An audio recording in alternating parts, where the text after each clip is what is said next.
Facebook Marketplace has become a massive platform for buying and selling, with nearly 500 million people using it.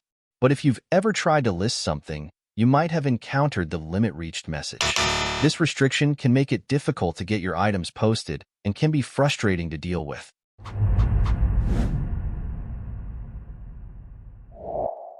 These limits aren't random.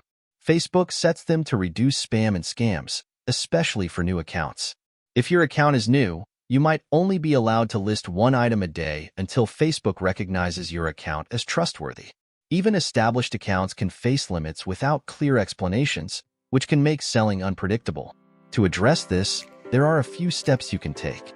Start by making your account appear more active and authentic. Add a profile picture, interact with posts, and join local groups to show that your account is legitimate. You can also try listing your items in local buy and sell groups, where the restrictions may be less strict. Another option is to use batch listings. This involves posting multiple items within a single listing, with clear descriptions and prices for each. It's not as ideal as individual posts, but it allows you to showcase more items without hitting the limit. Sometimes, the best approach is to wait for the restrictions to ease. Facebook's limits often relax over time as you continue using the platform. In the meantime, time your listings strategically to make the most of the items you can post.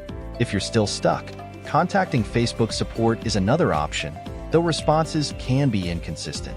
Thanks for watching. If you found this video helpful, give it a like and share it with others who might be facing the same issue. Don't forget to subscribe for more tips and tutorials regarding social media. See you in the next video.